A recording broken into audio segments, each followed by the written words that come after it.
All right, everyone, thank you for checking this episode out, or this segment, I guess you could say.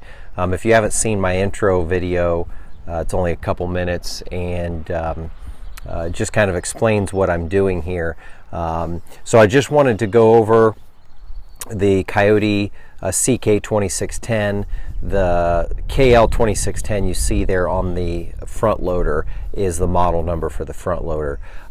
So I received this a few days ago, and I wanted to actually use it a little bit so I could give you a little bit, I was more informed or more educated, I guess I could say, on this tractor. But just real quickly, one of the main reasons I'm doing this is just simply because when I was researching the tractors, I had trouble finding information on this particular model. So that's why I'm kind of doing this. I'm just going to kind of go over everything today and show you around the tractor, and maybe then I'll get some footage of actually using it.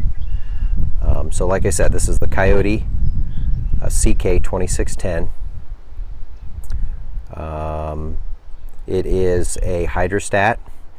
So I will just go ahead and start showing you around. I was going to try to use the tripod there, but I think it's easier. It's going to be just easier to hold this. So it's the hydrostat. You have the two pedals there.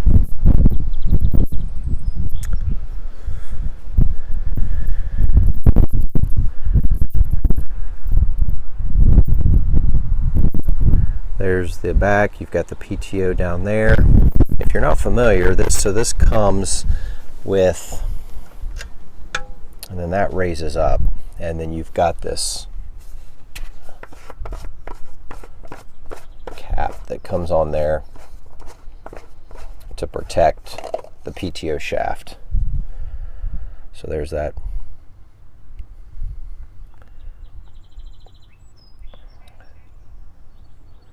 It seems to be built very, very well again. As I said before, this is the first time for me I've ever owned a tractor this size. So you have a dipstick right there to check your transmission. Again, this is a hydraulic transmission. There's your fuel tank right here. I had to fold the rollover protection, or you'll see it called an ROP, ROPS. I had to fold it down just to get it in my barn.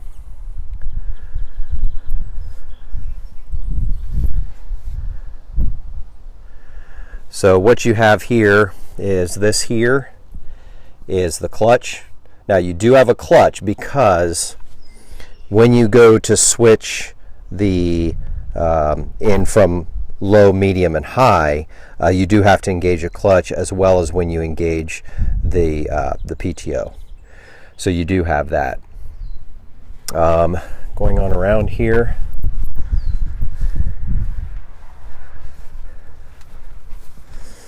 there's your front, or your forward and reverse pedals right there.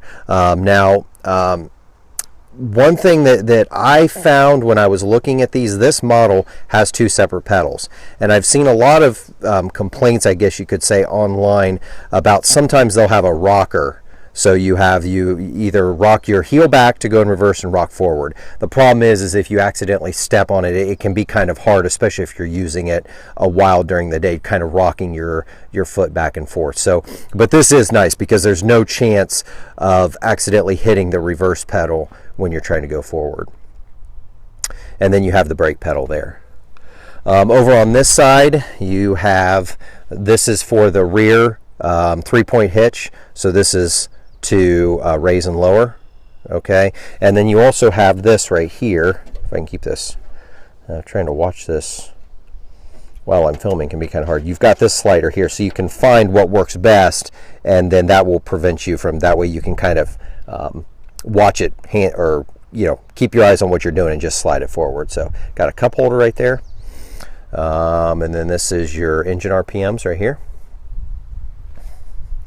You have down here, this right here, when you flip that forward, then that will not work. So that's nice if you're doing something or you want to make sure that this doesn't get hit and the bucket move, then you actually can just flip this right here. flip that down. Or I'm sorry, flip it up to secure it, flip it down. Okay, you've got some adjustments here on your seat. It is a very comfortable seat. This is a very comfortable seat. You have a seat belt there, and then you have right here, you have the you can move the seat forward and backward. Here is your four-wheel drive. Okay, actually, let me go around to the other side so you can see that better.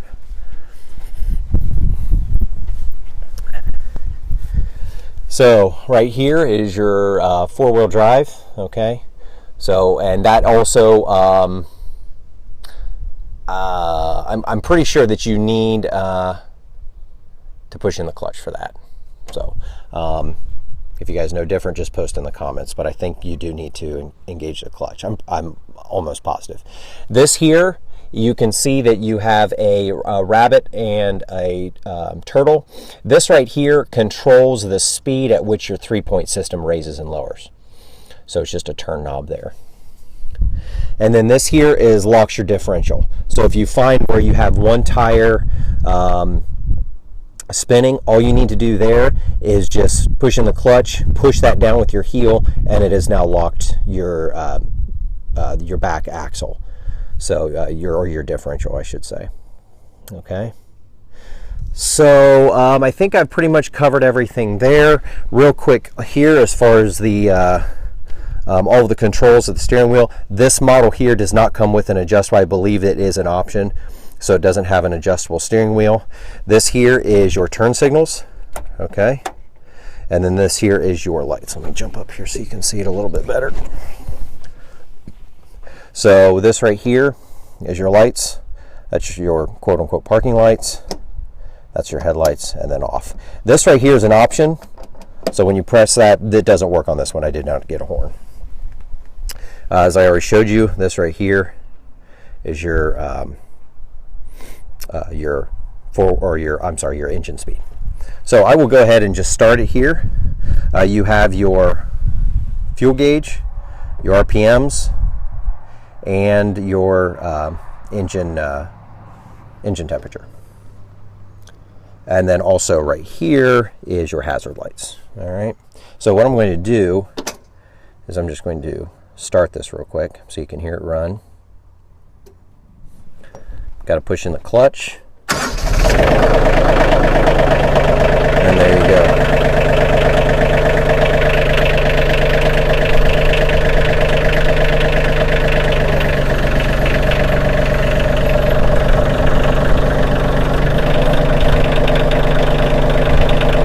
So that is your control right here. It's nice. It is built in. It's very handy right here, especially when you're operating the tractor. So you've got a dump,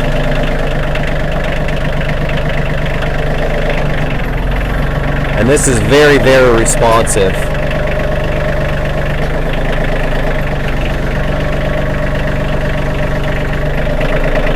All right, so I want to raise that so I can show you the engine.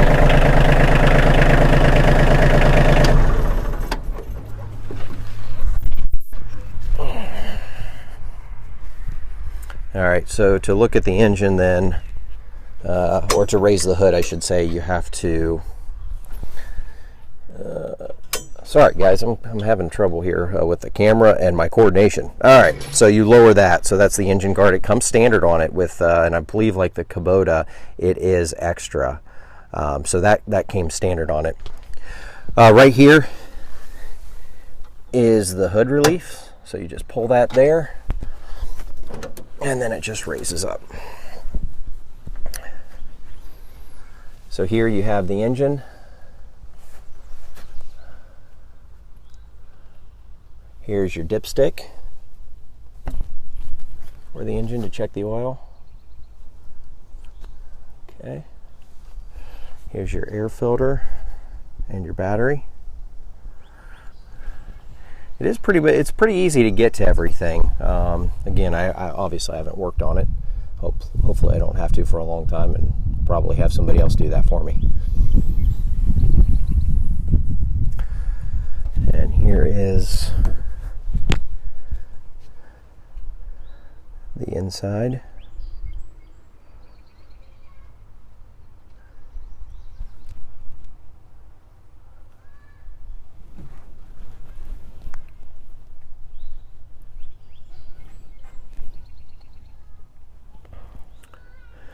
Some fuses there. Your fuses are right there. All right.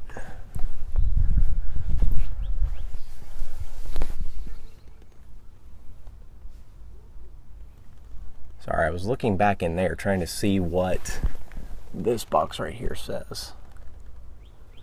Oh, okay, that's where your fuses are. Fuse and relay block. So that's where that is. I'm sorry, I'm getting the camera there messed up. So right there's your fuse and relay block.